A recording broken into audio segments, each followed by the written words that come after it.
Okay, so another requirement came to get the URLs that user wishes to block and make a list of it and then able to prevent them from loading. So this is pretty simple. So I made PRD out of it and also the prompt to make it easier, right? Also code assistance to get started. So I will copy this, then go to cursor and here the folder, let's make it URL block, right? So inside this I'll be adding one more, which is cursor, right? And then add the PRD and also execution or MD. Also there is one more you can make, which is const.py, right? So if we break this down,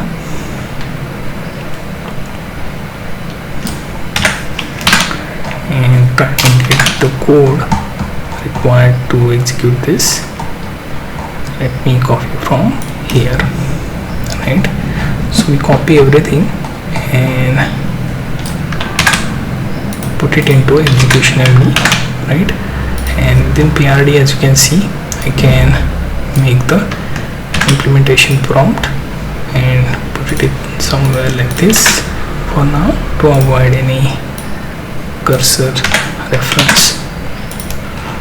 Now for icon style, what I can do, I can actually visit this particular script that I saved. This works very well. So I will copy this entire script, put it in cursor. If you take a look at the script, it should create 4 different formats which are essential. Now coming back to the prompt, here I can cut this and paste it in here, right? I have to give reference to PRD and also another being, which is execution MD. So 3 files being reference, right? And you can see here I have to say read @prd.md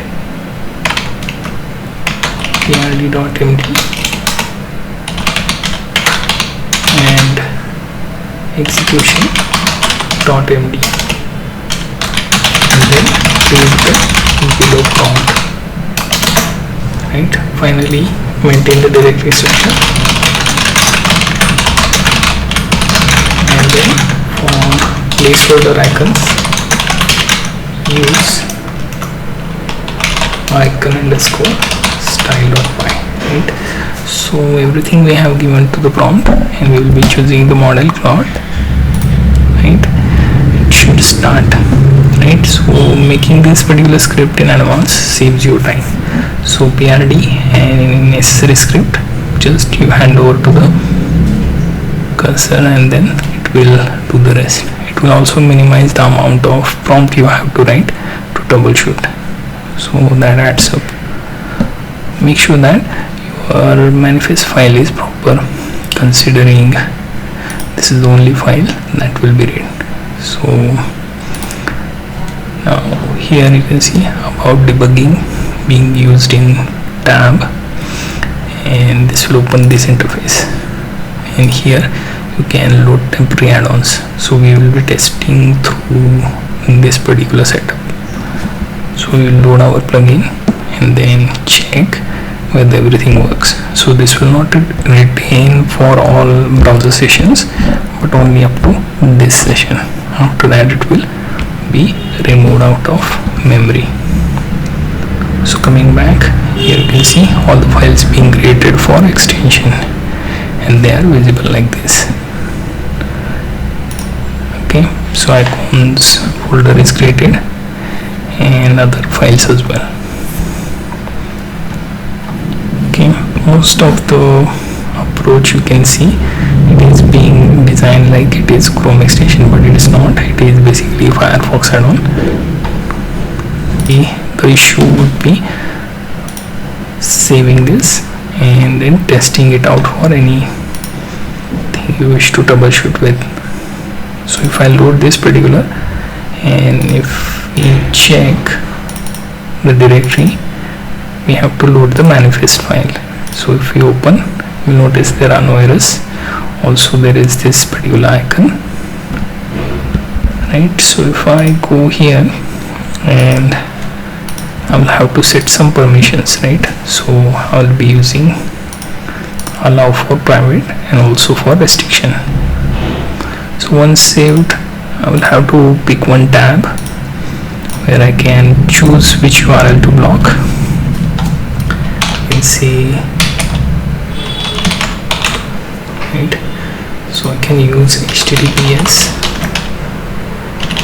right? And I will add this, which will get added here. Then I will copy this, try to run here.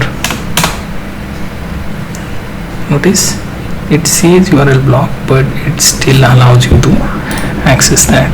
So right, so it should be blocking it, but we don't see any form of error here, right? So if we check and we reload, it will only come up with notification, right?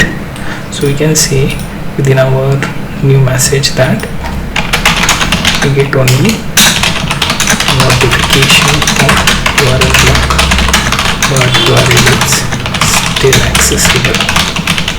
How to stop URL from being accessed? So we have to say please update the extension accordingly, right? Your goal is basically avoiding complete access. You don't need this sort of notification that is appearing within the bottom. It has to get rid of this entire page from being loaded, right? So the issue is in background.js, right? So listener doesn't properly block the navigation. Now if we come here and then check the extension, or even this part where you can see one such URL is already blocked, and we can remove it through this particular icon. So that icon is also not properly visible, so that has to update as well. So accept the change.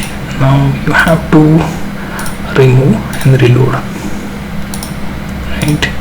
Now if I go back to extension, you have to manage the permissions.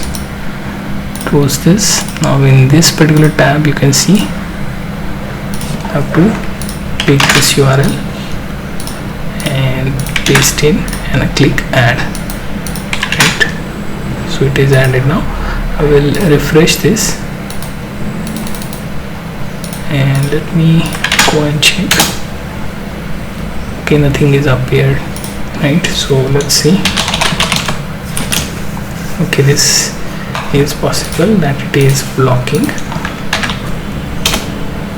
Okay, now nothing is visible, right? It is not even allowing the access. So in context that works. Yeah. So if we add one more search, we can see HTTPS, then scroll .in, right? So if I add this, it should appear. Notice that this particular instance is also not accessible. So if we go back, notice two of these URLs are blocked.